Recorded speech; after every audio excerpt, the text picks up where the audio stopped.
أهل السنة هم أولى الناس بآل النبي صلى الله عليه وسلم، يحبونهم ويقدمونهم ويوالونهم ويحترمون آل البيت، وذلك يتنزل على صالحيهم، على صالحي آل البيت.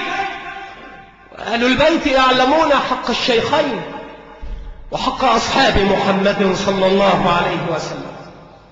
وما سمي الشيعة رافضة إلا لرفضهم زيد بن علي، وذلك أنهم لما خرجوا معه